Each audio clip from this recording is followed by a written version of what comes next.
Hey my lovelies parathas, कैसे हैं आप लोग। आई होप आप सभी अच्छे होंगे, स्वस्थ होंगे और मेरे स्टोरी को एंजॉय कर रहे होंगे। तो जो कोई भी मेरे चैनल पे न्यू आ रहे हैं, प्लीज़ मेरे चैनल को लाइक शेयर सब्सक्राइब करना मत भूलिएगा। और अगर आप लोगों को मेरे स्टोरी के प्लॉट्स पसंद आते हैं तो प्लीज़ मुझे अप्रिसिएट करना भी मत भूलिएगा। मेरी छोटी सी प्यारी सी यूट्यूब फैमिली का हिस्सा बनना मत भूलिएगा।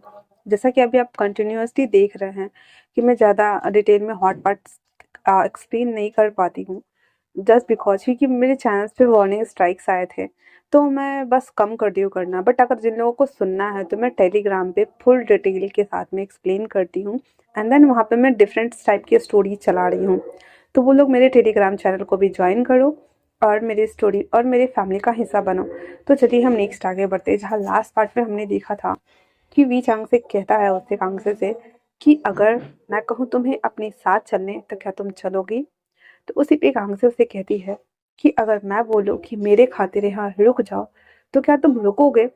चांग से जो कि कपड़ा पैक कर रहा होता है, वो कपड़ा उसके हाथ से गिर जाता, कहता है क्या तुम मुझे मुझे और इतना बोलकर वो बस देख रहा होता है। तभी एक डिसिबल्स भागता हुआ आता है और कहता है आह, वो प्रिंस कहाँ है, प्रिंस कहाँ है। तो जो वी चांग से था वो कहता है क्यों, क्या हुआ है। तो कहता है कि जो हमारा जो मास्टर है ना, मास्टर वे, वो ऊंची चोटी पे चले गए हैं और वहां से वो छलांग लगाने वाले हैं। बाकी लोग वहां जा रहे हैं पर वो अपने पास किसी को नहीं आने दे रहे हैं। ये सुनना हुआ था कि कांग से वी चांग से और जियांगजिंग तो अभी लेटा हुआ था वापस से, क्योंकि मास्टर ने उसे पूरा टॉर्चर कर दिया हुआ था। उसके बाद छोड़ दिया था, तो उसकी बॉडी जो कि उसे तालिस्मान लगा के उठाया गया था, तो वो अभी बेहोश वापस से हो चुका था। तो उसे बेड पर लिटा दिया था वी चांग से ने। तो वो दोनों वहां से भाग के आते हैं, तो देखते हैं कि जो विंग है वो अपने गले के ऊपर चाकू रखा हुआ है और सबको सबको बस धमकी दे रहा है कि मेरे पास कोई नहीं आएगा, मेरे पास कोई नहीं आएगा, मेरे पास कोई नहीं आएगा, मुझे बचाने कोई नहीं आएगा। मैं अपनी जान देने जा रहा हूँ, मैं मरने जा रहा हूँ, प्लीज मुझे कोई नहीं बचाएगा। और इतना बोलकर वो जैसे ही आ- आगे बढ़ने वाला होता है तो उसकी मॉम कहती है वी, ये क्या कर रहे हो तुम अपनी जान क्यों दे रहे हो।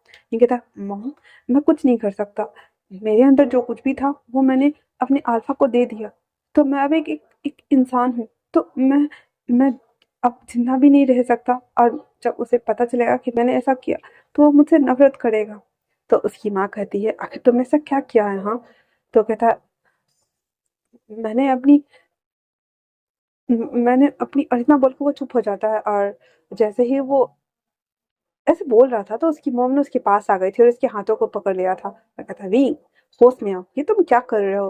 विंग कहता है मैं मैं और इतना बोलकर उसकी मॉम को वो धक्का देता और कहता मॉम मैं जा रहा हूँ, मुझे माफ कर दीजिए। और इतना बोलने के साथ ही विंग खाई में गिर जाता है। वहीं दूसरी तरफ वांग जी की आंखें खुल चुकी थी और वो चीखते हुए कहता विंग, और फटाक से उठ के बैठ जाता है और अपने आप को देखता है जो उसकी पूरी बॉडी ना हल्की लग रही होती है उसे, क्योंकि थोड़ी देर पहले और ये विंग नीचे खाई में गिर रहा था और वो अपनी आंखें बंद कर लेता और कहता है अल्फा, मैंने अपना काम कर दिया। सच में ये आसान नहीं था, बट ये काम कर गया। और वो आंखें बंद करते हुए सोचता है कि जब वो उसके पास बैठा हुआ था तो वांगजी की आंखों से आंसू आ रहे थे। तो विंग उस आंसू को पोंछते हुए कहता है अल्फा, क्या आप होश में नहीं आएंगे। जब मैं आपको अपनाना नहीं चाहता था, जब मैं आपके पास नहीं रहना चाहता था, तब तब आप मुझे उठा के ले गए। और जब मैं आपको चाहता हूँ तो आपने अपने आप को बंद क्यों कर रखा है। आप पूरे 7 दिन से ऊपर हो रहे हैं और आप ऐसा क्यों कर रहे हैं, मुझे अच्छा नहीं लग रहा है। मैं मैं चाहता हूँ कि आप मेरे सामने आए, मुझसे बात करें, मुझे डांटे। आपको नहीं लगता कि आपको मेरे पास होना चाहिए, क्योंकि मैं बहुत थक गया हूँ। मैं आपके साथ सोना चाहता हूँ, मैं आपको महसूस करना चाहता हूँ। और इतना बोल करके विंग अपने कपड़ों को खोल लेता है और वांगजी को भी कपड़ों को खोल देता है और फिर धीरे धीरे उसकी पूरे बॉडी के ऊपर अपना हाथ चलाने लगता है। उसके लिए मुश्किल था, लेकिन वो डिटरमाइन था पूरा का पूरा। वांगजी की बॉडी जो कि स्पिरिट बॉडी में फॉर्म हो रही थी, इससे पहले कि पूरा का पूरा बॉडी उसका स्पिरिट बॉडी में फॉर्म हो जाता, तो वो फिर वांगजी को हमेशा हमेशा के लिए खो देता, क्योंकि वांगजी अपने आप को अंदर से लॉक कर चुका था और वो होश में नहीं आ रहा था। इसलिए विंग उसके साथ जबरदस्ती इंटीमेट होना शुरू करता है। वो उसकी बॉडी धीरे धीरे गायब हो रही थी, लेकिन विंग के पास कोई रास्ता नहीं था। एक फिक्स के जरिए ही वो अपनी सारी पावर्स को उसे दे सकता था, इसीलिए विंग को पता तो नहीं था। फिर वो सीधे वांगजी को मार्क कर देता है उसके गर्दन पे। उसकी बॉडी जो कि थोड़ी थोड़ी देर पे विजिबल हो रही थी और गायब हो रही थी, जैसे ही उसकी बॉडी गायब होके वापस से विजिबल होना शुरू हुई, विंग ने उसको मार्क कर लिया था। मार्क करने के साथ ही उसका जो ब्लड था वो वांगजी के बॉडी सेल्स में चला गया था, और ऊपर से ये इसके साथ सेक्स कर रहा था, जिस वजह से वो जो वांगजी था वो विंग की सारी पावर अब्सॉर्ब कर पा रहा था। ऊपर से एक मार्क ओमेगा और अल्फा दोनों वो बन चुके थे। इसी वजह से विंग अपनी पूरी फुल डिजायर्स को उसके ऊपर थ्रो कर रहा था और वांगजी की बॉडी रिस्पॉन्स कर रही थी। उसकी बॉडी जो कि बहुत ही ज़्यादा वीक थी, तो उसे पावर्स चाहिए था गेन करने के लिए, तो इस तरह से वो वांगजी विंग की सारी पावर को गेन कर लेता है। और विंग अभी एक नॉर्मल इंसान हड्डी का ढांचा के अलावा कुछ भी नहीं था, और धीरे धीरे करके वो खत्म हो रहा था, क्योंकि सेक्स करने के 2-3 घंटे के बाद तो लोग मर ही जाते थे। तो नॉर्मली वो टाइम पीरियड शुरू हो गया था विंग का, इसलिए वो धीरे धीरे करता हुआ ऊंची चोटी पे चला गया। और वहां जाकर के वो जैसे ही कूदने वाला होता है कि एक डिसिपल्स आकर उसे रोकते हुए कहता है, आप ये क्या कर रहे हैं यंग मास्टर। पर विंग कुछ भी नहीं बोलता और वो आगे बढ़ता जा रहा था, इसलिए वो डिसिपल्स भागकर नीचे आता है और सबको बता देता है। और अभी बैक टू द प्रेजेंट, विंग खाई में जाके गिर रहा होता है। तभी उसे लगता है कि जैसे वो हवा में लटका हुआ है। उसके वो दो विंग्स जो कि जब वो जो इमोर्टल रेलम था जो डेमन किंग का था, वहां से जब वो भागा था, तो उस समय भी दो जो इंडिविजुअल पंख थे वो बाहर निकल आए थे, और वो उसके सहारे वो वापस से लटका हुआ था। विंग अपनी आईज खोलता है तो कहता, फिर से नहीं। आह, ये क्या है और कौन हो तुम, क्यों मुझे बचा रहे हो, मुझे नहीं चाहिए। और इसे बोलकर वो अपने पंख को नोचना स्टार्ट कर देता है और गुस्से में नोच रहा होता है, लेकिन उसके पंख ना ऐसे बहुत ही तेज फड़फड़ा रहे होते हैं। और तभी वहां पे विंग का जो स्पिरिट, वो विसिन का जो स्पिरिट बॉडी था, वो अपेयर हो जाता है। जैसे ही उसे देखता है, विंग डर गया था और कहता है, कौन हो, कौन हो आप। वो सिन कहता है, ओ, तो ऐसा हुआ था। हाँ, मतलब कि जब उसने अपनी डेस्टिनी बदली थी, तो उसने अपनी एंजल पावर भी तुम्हें दे दी थी, ताकि वो तुम्हें हमेशा प्रोटेक्ट कर सके। और इतना बोलने के साथ ही वोसन उसको गला को दबाए हुए था। विंग जो कि कहते हुए कहता, क्या क्या क्या क्या क्यों क्यों क्या, क्या चाहना चाहते हो आप। लेकिन वो विसन तो था, वो बहुत ही तेजी से उसके गला को ग्रैब किए हुए था और कहता है, तुम मेरे अल्फा को मुझसे दूर करोगे। हाँ, मत भूलो कि तुम मेरा अंश हो, और मैं तुम्हें पैदा कर सकता हूँ, तो मैं तुम्हें खत्म भी कर सकता हूँ। वांगजी, सॉरी, विंग जो था वो उसकी सांसें उखड़ रही थी, क्योंकि उसके अंदर तो वैसे भी जान नहीं थी। बोसेन जब देखता है कि विंग की बॉडी के ऊपर से उसकी अल्फा की स्मेल आ रही थी, उसका गुस्सा बढ़ता जा रहा था, वो बहुत ज्यादा गुस्से में था। तभी वहां पे विंग की मॉम आ जाती है और वो वोसेन के ऊपर वार करते हुए कहती है, तुम दुष्ट इंसान, तुम्हारी वजह से मैंने अपना सब कुछ खो दिया और आज तुम मेरे बच्चे को मारने वाले हो। विंग जो कि गिरते गिरते बचा था, क्योंकि उसका जो पंख था ना उसको प्रोटेक्ट कर रहा था। और वहां पे जो विंग की मॉम थे कांग से और वुसेन के बीच में फाइट हो रहा था। विंग बस देख पा रहा था। वो दोनों लड़ते लड़ते ऊपर आ गए थे और विंग अपने आप ही ऊपर आ रहा होता है उस पंख के जरिए, क्योंकि जिससे ऐसा लग रहा था जैसे कि पंख उसे कमांड दे रहे हों, और वो उसको पकड़ के लेके आ रहा होता है। वो भी ऊपर आ गया था और वो पंख विजिबल हो चुके थे, मतलब वो इंडिविजुअल हो चुके थे, गायब हो चुके थे।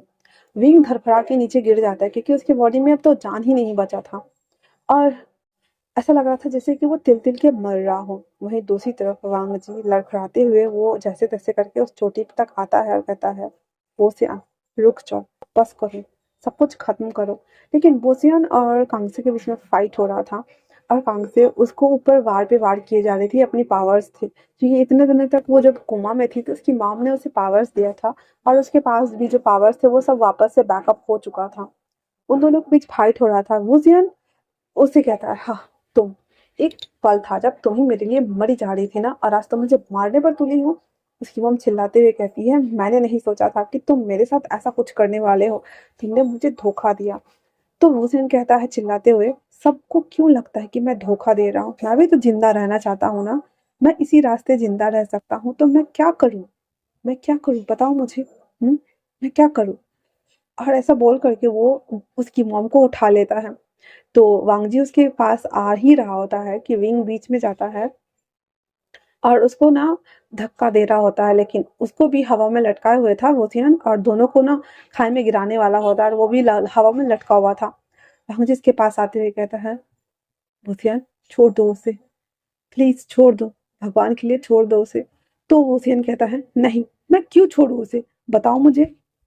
मेरा अल्फा इसके लिए मर रहा है, इसके लिए भीख मांग रहा है, और ये अपने बेटे को बचा रही है। सब इसे ही आखिर क्यों बचाना चाहते हैं, मुझे क्यों नहीं? हाँ, मैं भी तो बस तुम्हें चाहता हूँ ना, मैं तुम्हारे साथ रहना चाहता हूँ। वांग जी, तुम मेरे अल्फा हो तो फिर इसके साथ कैसे रह सकते हो, बताओ मुझे। वांग जी कहता है, तुम्हारी डेस्टिनी खत्म हो चुकी है, तुम्हारा कुछ भी नहीं बचा है वोसियन, शांति से जीने दो सबको, प्लीज प्लीज प्लीज। और वांगजी से बेग कर रहा होता है, उसको खरा भी नहीं हुआ जा रहा होता है। हुसैन दोबारा से उसे कहता है, नहीं, मैं ऐसा नहीं करने देने वाला। और इतना बोलकर वो जैसे ही विंग को छोड़ता है, विंग तो खाई में चला गया था, उसकी मॉम गुस्से में तलवार निकालती है। और जो कि वो इमोर्टल तो नहीं थी, लेकिन हाँ, उसके पास जो तलवार थी वो उसकी मॉम की देन थी। तो उस तलवार को छूती है और मतलब वो उसको यूज करती है और उसको सीधे चला देती है। अब वोसियन को तो वो तलवार लग गया था और उसकी जो स्पिरिट बॉडी थी वो भी डिस्ट्रॉय होने ही वाली थी।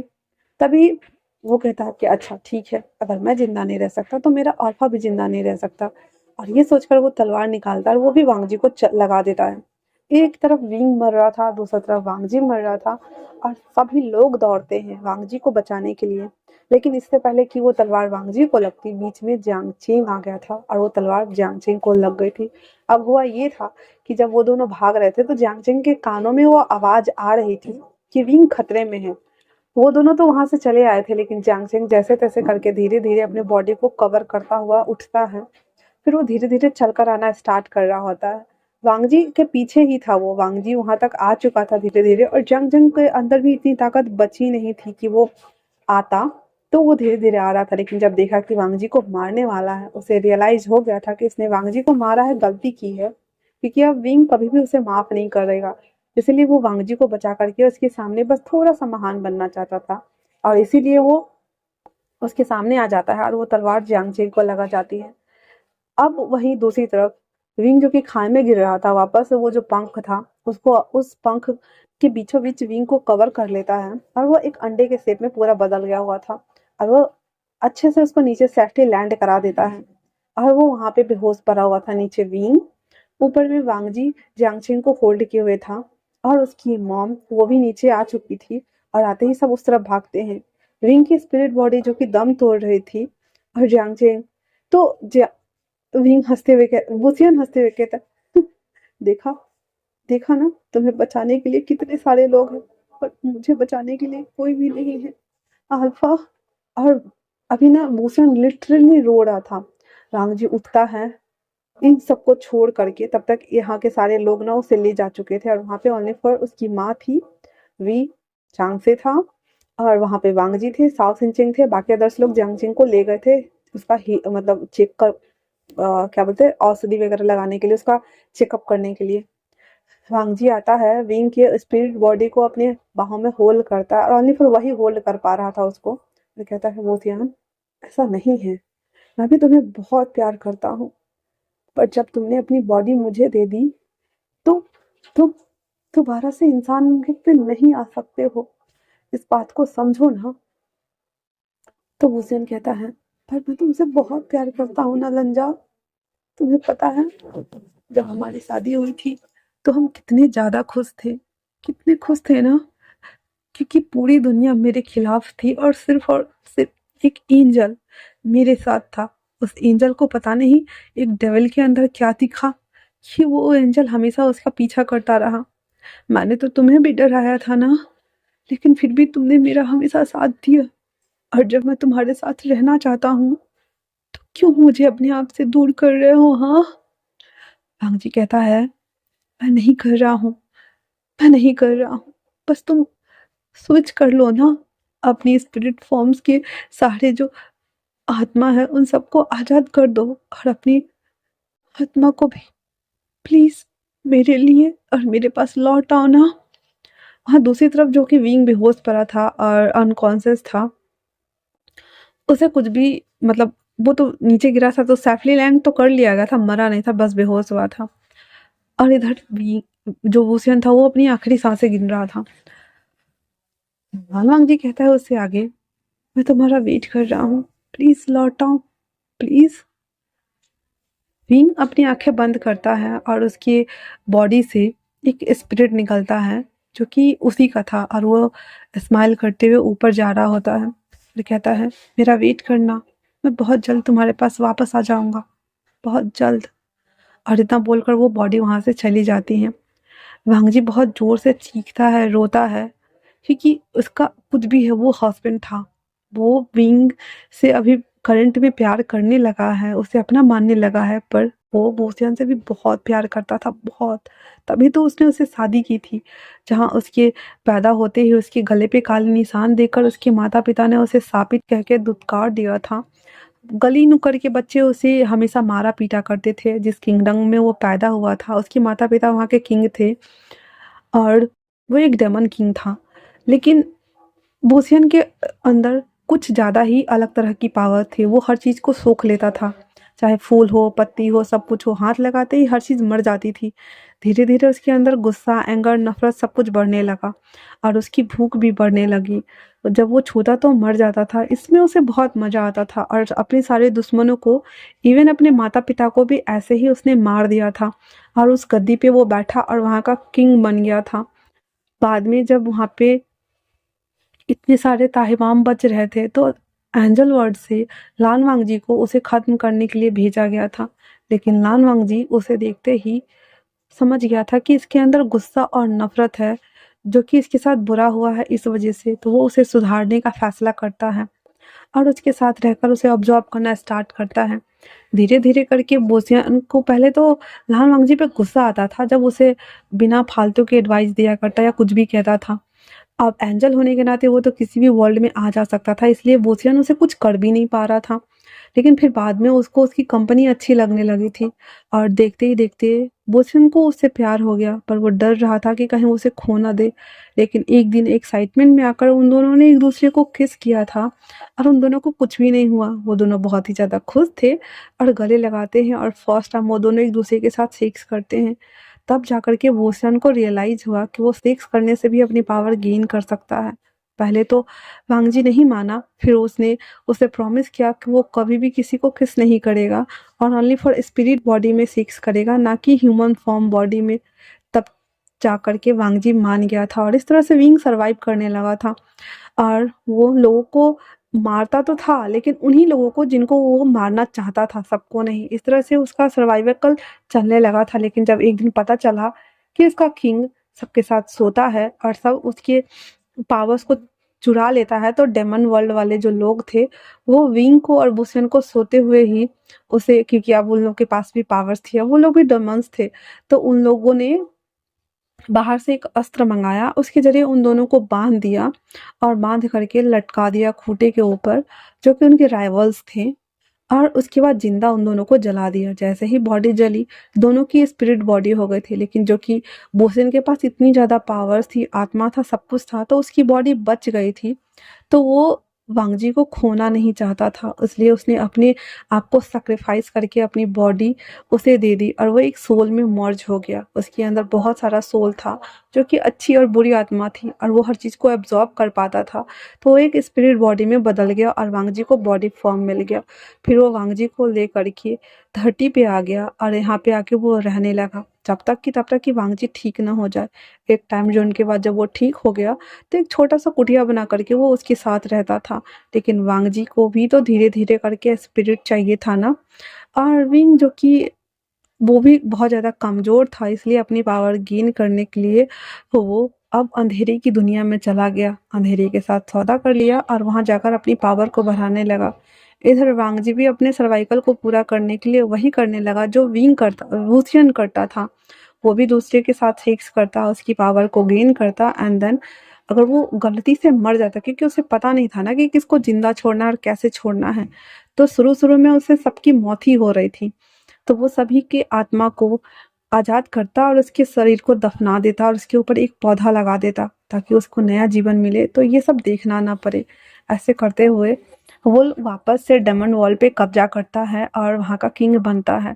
सब कुछ को पहले से वो रिमर्ज करता है और सब कुछ सही से चलाता है। ये सब करने के बाद भी उसको उसको पावर नहीं मिल रहे थे। उसे खून चाहिए था, इंसानी खून, विंग का खून, वुसियन का खून। फिर उसे एक दिन जब वो पूर्णिमासी के दिन विंग के माथे पे जैसे ही वो जो सैम्बल्स अपीयर होते हैं, वांगजी को पता चल जाता है कि ये विंग के बॉडी का दोबारा, वुसियन के बॉडी का दोबारा से जन्म हुआ है और वो यहाँ आया है। इसलिए वो उसके साथ अपनी डेस्टिनी चेंज करता है और उसके पास जितना भी एंजल वाला पावर्स था वो सब उसके दे देता है। और उसके पास अब बच गया था ओनली फॉर एक ब्लैक मैजिकल पावर जो कि 6 वाला था। और अब वो दोनों एक दूसरे के साथ मर्ज भी हो सकते थे क्योंकि ब्लैक एंड वाइट एक ही इन यांग को जो सिंबलाइज करता है। इसी वजह से वो बहुत ज़्यादा खुश था उसके साथ डेस्टिनी चेंज करके। हालांकि उस समय वो ओनली फॉर 10 साल का ही था तो उसके साथ वो सेक्स कर नहीं सकता था, लेकिन 3 दिन उसने उसकी बात पूरी की, उसकी विश पूरी की, उसे पूरी दुनिया का सैर कराया। उसके बाद वो उसे प्रोटेक्ट करता रहा और जब शादी हुई तो उसे वहाँ से पकड़ के ले गया। इसी वजह से विंग के पास वो विंग्स है जिसकी मदद से वो पहले भी वहाँ से भाग आया था और अभी भी भाग आया। वांगजी को तब याद नहीं था कि हाँ वो एक एंजल था और उसने अपनी पावर्स दी थी। तब जब वो भाग आया था तब उसे याद आया और उसने सोचा कि अब जब उसके पास ये पावर्स है तो वो हमेशा उसे पता लगा लेगा कि वो कहाँ है। और आज भी जब विंग अपनी जान देने के लिए जैसे ही कूदा, उसके जो विंग्स थे वो एक्टिव हो गए थे, जिस वजह से वांगजी जाग गया था। वो तो पहले ही जाग गया था और वो वहाँ आके उसको जब तक रोकता तब तक विंग कूद चुका था और वो सब कुछ हो रहा था। अब बैक टू द प्रेजेंट, बुसियन के जो स्पिरिट थी वो निकला हुआ था और वांगजी उसकी बॉडी को लेकर के डेमन वर्ल्ड आ गया था। उसकी बॉडी को अपनी ही बॉडी के पास दफना देता है, उस स्पिरिट बॉडी को जो था वो, और उसको बाद वो जो क्रिस्टल था उसे लेकर के वहाँ पे बैठा हुआ था। इधर विंग भी जो वहाँ से गिरा हुआ था वो कोमा में चला गया हुआ था और अब पूरे 1 साल हो गए थे। वांगजी अभी तक वुसियन का वेट कर रहा होता है और वो बस वेट कर रहा होता है कि वो लौट आए, क्योंकि कुछ भी हो वो उसका हस्बैंड था और वो उसे कैसे छोड़ सकता है। पूरे 1 साल होने के आए थे और वो उसका मन कहीं नहीं लग रहा था। इन 1 सालों में उसने अभी तक किसी के साथ ऐसा कुछ किया भी नहीं था। वो पहले से ज़्यादा बेटर फील कर रहा था क्योंकि लास्ट टाइम जब बीइंग ने उसे मार्क किया था उसके बाद उसे कभी ऐसा ज़रूरत पड़ा ही नहीं और वो ऐसे ही बैठा हुआ था। तभी अचानक से उसके जो मार्क अपीयर हुए थे वो इचिंग करना स्टार्ट कर देता है, उस पर हाथ रखता है और अचानक से वो विंग के सामने अपीयर होता है तो देखता है कि विंग होश में आ चुका है और वो बाहर बात बैठ के अपनी माँ से और वी चांगसे से बात कर रहा है और उसकी माँ उसे प्यार से खिला रही थी। वांगजी वो सभी चीज़ें देखता है और कहता है विंग तुम होश में आ गए। लेकिन विंग जिस तरह से खा रहा था उसे देखकर वांगजी को आश्चर्य हो रहा था क्योंकि विंग विंग की तरह नहीं बल्कि वुसियन की तरह खा रहा था। उसे देखते हुए कहता है वुसियन तुम वापस आ गए। और ये देख करके उसके चेहरे पे एक डेविल स्मेक के साथ में बहुत बड़ा वाला स्माइल था और वो भागते हुए वहाँ आता है और कहता है विंग। विंग खड़ा हो जाता है और कहता है लांजा। उसके मुंह से लांजा सुन करके बांगजी इतना ज़्यादा खुश हुआ था कि उसके सामने ही वो गले लगा लेता है। तो पीछे से तो जब देखता है कि ग्रैंड मास्टर बाउंसी से आ रहा है तो दोनों सेपरेट हो जाते हैं और सभी लोग उसे ग्रीट करते हैं। और इन 1 सालों में बहुत कुछ बदल गया था।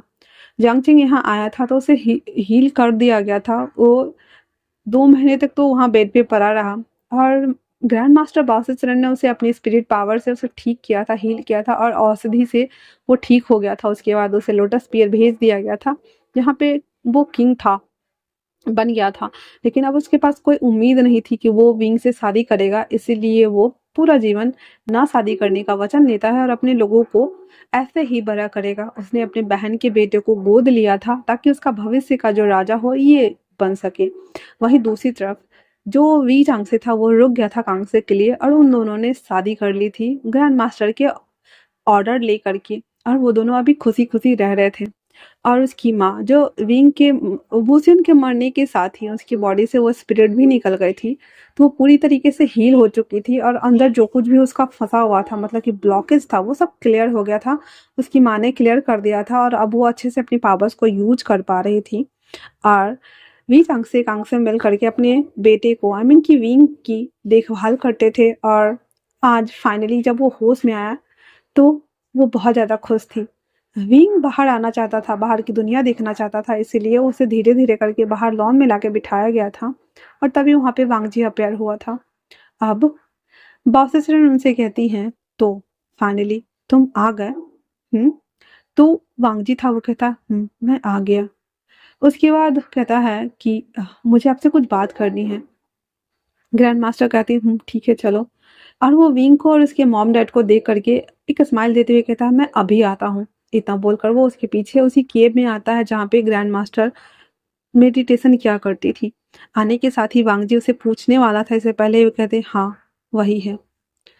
और फिर जो वांगजी था वो क्रिस्टल निकालता है, तो उस क्रिस्टल को चमक बढ़ी हुई थी और वो देखकर खुश हो गया। सर कहता है पर ये कैसे हुआ? तो ग्रैंड मास्टर कहती हैं जैसा कि तुम्हें पता है इमोर्टल्स लोग कभी मरते नहीं हैं, और तुम्हारा हस्बैंड वो भी तो एक इमोर्टल ही था ना। भले ही वो एक डेमन किंग था पर था तो एक इमोर्टल। और अपनी पावर्स उसने तुम्हें दी, और जितने दिन का उसका समय काल था वो पूरा हुआ और उसे एक नया जीवन मिलना था। और एक समय चक्र के बाद सबकी बॉडी बदलती है, आत्माएं कभी नहीं मरती है, तुम्हें पता है ना। तो कहता है हाँ। तो जो तुमने उसकी स्पिरिट बॉडी को दफनाया था वो उस समय चक्र की स्पिरिट बॉडी थी, इसलिए तुमने उसे दफना दिया, पर उसकी आत्मा तो अजर अमर है ना। वो खुद एक डेमन किंग है और उसे डेस्टिनी नहीं बल्कि उस गॉड ने, उस परमपिता परमेश्वर ने चुना है, तो वो कैसे बदल सकता है। और वो अब तुम्हारे पास आया है। विंग जो कि कोमा में जा चुका था और वो रिकवर नहीं हो रहा था, तो उसने उसके सोल के जगह पे खुद को इमर्ज किया है। ये सुनकर वांगजी को वो बात याद आता है कि उसने कहा था बोसियान से कि तुम मर्ज क्यों नहीं हो जाते उसमें, ताकि तुम हमेशा मेरे साथ रहो। ये सुनकर वांगजी की आंखों में आंसू आ गए थे। तो मास्टर कहती हैं जाओ और अपने ओमेगा को संभालो, और अगर अब की बार तुमने उसे छोड़ा तो मैं तुम्हें सच में मार दूंगी। और ऐसा वो बोल करके वहां से गायब हो जाती हैं, क्योंकि उनका काम पूरा हो चुका था और वो सेक्लोजन में जा चुकी थी। वांगजी भागता हुआ वापस आता है, जहाँ पे देखता है कि साओ सिंचेंग विंग से बातें कर रहा है और सभी लोग बैठे हुए हैं। वो भी आके बैठ जाता है। उसकी माँ चाय बढ़ाते हुए कहती है तो तुम दोनों शादी कब कर रहे हो, क्योंकि अब तुम दोनों तो फिटेड पार्टनर बन चुके हो, तो हस्बैंड भी बन जाओ। और इतना बोलकर सभी ठहाके लगा के हंसने लगते हैं। वांगजी जो कि बहुत ही ज्यादा खुश था और वो जो सोच रहा था वो अब तो उसके मन में लड्डू फूट रहे थे ना, तो वो कह देता है हाँ मैं कल ही करना चाहूंगा। सभी लोग एकदम से चौंक जाते हैं और कहते क्या कहा? कहता हाँ मैं अब देर नहीं करना चाहता, मैं अपनी ओमेगा को शादी करके यहाँ से ले जाना चाहता हूँ। तो सभी एक साथ बोलते हैं बिल्कुल भी नहीं, वो ये कहीं नहीं जाएगा, ये यहीं रहेगा और तुम इसके पास आओगे, तुम अपने वर्ल्ड में रहोगे और इससे मिलने आओगे, ठीक है ना। तो वांगजी हाँ में जवाब कर देता और कहता हाँ जब तक सब मान नहीं जाते तब तक मुझे मान यही करना पड़ेगा। फिर वो लोग सब चाय पीते हैं, बातें करते हैं। उसके बाद साओ सिंचिंग कहता है तुम्हें पता है विंग, तुम्हें नहीं लगता कि तुम्हें अपनी कमल का देखभाल करना चाहिए खुद से? तो विंग उत्साहित होते हुए कहता है आपने कमल लगाया? तो कहता मैंने नहीं, तुम्हारे अल्फा ने लगाया था, हम तो बस उसकी देखभाल कर रहे हैं। और वो फिर सभी लोग कमल के खेत में आते हैं, जो कि बीज तो वांगजी ने ही लगाए हुए थे। और वो जब देखता है कि ये सब इतने बड़े बड़े हो गए हैं तो कहता ये सब, कहता हाँ हम एक साल से बस इनकी देखभाल कर रहे हैं, तो तुम्हें थैंक्स अपने अल्फा को बोलना चाहिए। और इतना बोल करके वो सब फिर से हंसने लगते हैं। अगले दिन उन दोनों के हाथ में एक बड़ा सा लाल गुलदस्ता था, जो कपड़े का, रेशम के कपड़े का बना हुआ था। वो दोनों एक दूसरे को देखते हैं और उस कपड़े को पकड़े हुए एंसेस्टर हॉल की तरफ आते हैं, जहाँ पे ग्रैंड मास्टर अभी भी बैठी हुई थी। उसके मॉम डैड थे और साफ सिंचिंग था, सांगलैन था और डामियंग भी था, सभी थे। और वहाँ पे जो लोकल लोग थे वहाँ के, वो सब थे। विंग और वांगजी दोनों एक दूसरे को देखते हैं, फिर उन लोगों को ग्रीट करते हैं, हेवन और अर्थ को ग्रीट करते हैं, फिर से वापस एक दूसरे को ग्रीट करके फोरहेड को एक दूसरे से टच करते हैं और उस रेवन को ले जाकर के एंसेस्टर के सामने रखते हैं। और फिर उन्हें पाउसेस रेन कहती हैं कि आज से तुम दोनों हस्बैंड एंड हस्बैंड हुए। फिर उन दोनों को चाय दिया जाता है, जो कि एक्सचेंज करके वो दोनों पी लेते हैं। उसके बाद उन दोनों को वेडिंग चैम्बर में भेज दिया जाता है। विंग हालांकि इसके साथ पहले भी कितनी बार इंटीमेट हो चुका है, पर आज वो कुछ ज्यादा ही नर्वस लग रहा था। वांगजी जैसे ही अंदर आता है उसके पैर में अखरोट लगते हैं और वो सीधा विंग को लेकर बेड पे धड़ाम। विंग कहता क्या हुआ है आपको अल्फा? वांगजी कहता है ये सारे अखरोट किसने फैलाए हैं? तो वो कहता है वो मैं नर्वस था ना, तो मैं गुस्से गुस्से में सब छिलके खा गया, तो वो बस छिलके हैं। वांग जी आंख दिखाते हुए कहता है, तुम नर्वस क्यों हो? तो कहता है, हाँ हाँ, आज हमारी वेडिंग नाइट है। तो वांग जी कहता है, वही हम पहले भी कर चुके हैं ना। कहता है, पर मुझे कैसा ऐसा क्यों लग रहा है कि हम बहुत सालों बाद कर रहे हैं। वांग जी समझ गया था कि विंग नर्वस नहीं हो रहा है, बल्कि वो से नर्वस हो रहा है। तो कहता है, हम बहुत सालों बाद ही कर रहे हैं। और इतना बोल करके वांग जी उसके लिप्स को कैप्चर करता है और अपने मन में कहता है, फाइनली आज मुझे विंग और वोसियन दोनों मिल गए। और इतना बोल करके उसे इंटेंस किस करना शुरू कर देता है। उसके बाद वो धीरे धीरे अपने कपड़े को रिमूव करते हैं। उसके बाद फिर वो दोनों एक दूसरे के साथ फिजिकली भी इंटीमेट होना शुरू कर देते हैं। उस कमरे में विंग की मॉर्निंग साउंड्स गूंज रही थी और वांग जी की हमिंग साउंड्स, और वो दोनों लगातार एक दूसरे को प्यार किए जा रहे थे और लास्ट में फाइनली ऑर्गेज्म के बाद एक दूसरे को होल्ड किए हुए थे और कहते हैं, तो फाइनली मेरा जो डेमन किंग है वो मुझे अपने साथ डेमन वर्ल्ड लेके जाएगा। तो वांग जी कहता है, जैसा कि तुम्हारे मॉम डैड ने कहा कि उन्हें मुझ पर यकीन नहीं हो जाएगा और लगता नहीं है कि वो मुझे तुम्हारे साथ भेजेंगे, तुम्हें मेरे साथ भेजेंगे। तो विंग कहता है, तो मतलब तुम पूरा दिन गायब रहोगे और रात को आओगे? तो कहता है, नहीं, जब मुझे वहाँ काम रहेगा तब मैं जाऊंगा, नहीं तो मैं तुम्हारे साथ रहूंगा और कमल की खेती करूंगा। तो कहता है, अच्छा, मतलब एक डेमन किंग और वो कमल की खेती करेगा, शोभा देता है क्या? तो कहता है, क्यों, अपने ओमेगा के लिए तो सब सुवा देता है ना। ऐसा बोलकर नाइट नोच पे स्लाइडिंग करता है और फिर दोनों एक दूसरे को सेक्स करने में लगे हुए थे। अगले दिन सुबह वो दोनों थोड़े लेट से उठते हैं, पर उठने के साथ ही दोनों रेडी होते हैं। वांग जी विंग के बालों को बना रहा होता है और उसके बाद अच्छे से रेडी होकर के वो दोनों बाहर आते हैं, जहाँ पे उसकी होल फैमिली केव में थी। वो दोनों सबको ग्रीट करते हैं और फिर वो लोग एंसेस्टर को खीर चढ़ाते हैं। खीर चढ़ाने के बाद ग्रैंड मास्टर बोलती है, वांग जी, मैंने तुम्हारा कोर्स हटा दिया है, तो अब तुम्हें डेमन वर्ल्ड जाने की ज़रूरत नहीं है। तुम चाहो तो यहाँ पे रह सकते हो। वांग जी बहुत ज़्यादा खुश हो जाता है और कहता है, क्या सच में? मतलब मैं आज से डेमन नहीं हूँ? तो कहता है, तुम डेमन तो हो, पर तुम जो दूसरे की पावर्स लेकर के अपने जीवन को चलाते थे, मैंने उस कोर्स को ख़त्म कर दिया है। जब तुम घायल हुए थे और तुम्हें होश में लाना था, तो विंग ने जो तुम्हारे साथ, और फिर वो चुप हो जाती है क्योंकि उसको भी पता है कि विंग ने फिजिकली वो एटिमेट हुआ था। तो कहता कि हाँ, तो उसी समय मैंने तुम्हें एक डॉट दिया था, एंटीडोट था वो, जिस वजह से तुम्हारी बॉडी बहुत जल्दी हील हो गई थी और तुम्हारे अंदर का जो कुछ भी था वो सब कुछ खत्म कर दिया। तुम एक नए ह्यूमन फॉर्म में हो और तुम वापस से एंजल वर्ल्ड जा सकते हो, और अगर तुम चाहो तो विंग को अपने साथ ले जाओ। विंग और वांगजी दोनों एक दूसरे को देख रहे होते हैं और सभी लोग बोलते हैं, एंजल वर्ल्ड? तो ग्रैंड मास्टर कहती है, हाँ, ये एंजल वर्ल्ड से बिलोंग करता है, कोसू का एंजल वर्ल्ड, जो कि बहुत ही बड़ा है। और ये वहां से आया था उस डेमन को खत्म करने के लिए, लेकिन ये डेमन के साथ ही स्टक हो गया था। आज फाइनली इसकी भी सजा खत्म हुई और आप चाहे तो ये अपने वर्ल्ड लौट सकता है। तो आज हम कह सकते हैं कि हमें अपने बेटे की विदाई करने का समय आ गया है। और इतना बोलकर वो कहती है, देखो पीछे सभी लोग आए हुए हैं। जब वांग जी पीछे देखता है तो वहाँ पे उसकी गगा लैंसिचेन, उसके अंकल, उसके मॉम डैड सब थे। वो भागकर जाता है और अपने गगो को गले लगा लेता है, तो उसके गगा उसके कान मरोड़ते हुए कहते हैं, बदमाश लड़के, तुमने शादी कर ली और हमें बुलाना जरूरी नहीं समझा। वांग जी अपना सर नीचे करते हुए कहता है, मुझे लगा कि आप मेरे जैसे डेमन से मिलना नहीं चाहेंगे। तो लैंसिचेन कहते हैं, हमने ही तुम्हें अपने वर्ल्ड से निकाल दिया था जब तुमने एक डेमन से शादी कर ली थी। मुझे माफ कर दो, उस समय मुझे तुम्हारा साथ होना चाहिए था और तुम्हें समझना चाहिए था, लेकिन आज तुम जब वापस से एक एंजल से शादी कर रहे हो तो तुम्हें हमारे साथ चलना चाहिए ना। और उसकी मॉम आती है और विंग को उसके बालों में क्लिप लगाते हुए कहती है, आज से तुम हमारे घर के मेंबर हुए। और उसके बाद वो ग्रैंड मास्टर सबको ग्रीट करती है। वहाँ पे इतने सारे एंजल्स को देखकर सभी लोग बहुत हैप्पी थे। उसके बाद उसकी मॉम डैड कहते हैं, तो हम अपने बेटे और अपने उसके हस्बैंड को लेने आए हैं। ग्रैंड मास्टर भी कह देती है, तथास्तु। एंड देन उसके बाद जो लैन सिचैन, लैन वांगजी, लैन किरेन, उसकी मॉम डैड सभी विंग को साथ जा रहे होते, तो उसकी मॉम बहुत रो रही होती है। विंग उसके पास आते हुए कहता है, मॉम, मैं बहुत खुश नसीब हूँ कि आपने मुझे जन्म दिया और मैं यहाँ तक का सफ़र करके आया और साथ में आप मुझे दोबारा मिल गए।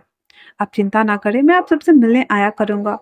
फिर वो दोनों गले मिलते हैं और वो अपने डैड के भी गले मिलता है और कहता है कि अपनी मॉम का ख्याल रखिएगा। तो उसके डैड उसके कान में कहते हैं, तुम्हारा छोटा भाई आने वाला है। ये सुनकर विंग बहुत ज़्यादा खुश हो गया था और कहता है, मैं जल्दी आऊँगा आप लोगों से मिलने के लिए मॉम। और इतना बोलकर वो वांग जी के साथ वहाँ से चला जाता है। उसकी मॉम, ग्रैंड मास्टर, नामयंग, सॉ सिंचेंग, सैंगलन बस विंग और वांग जी को जाते हुए देख रहे थे।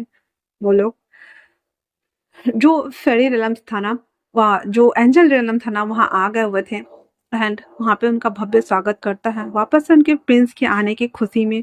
और वहाँ के लोगों ने प्रिंस के साथ साथ उसके जो हस्बैंड थे उसे भी अपना लिया था। वहाँ के सभी जो माहौल था वो बहुत ज़्यादा खुशियों भरा था। उसके डैड थ्रोन पे बैठे हुए थे और एक तरफ लैन सिचन थे और दूसरी तरफ लैन वांगजी और विंग था और उसी के बगल में उसकी मॉम खड़ी थी और लैन सिचन के बगल में अंकल थे। वो अनाउंस करते हैं कि ये दोनों हस्बैंड एंड हस्बैंड है और आज से हमारे साथ इसी वर्ल्ड में रहेंगे।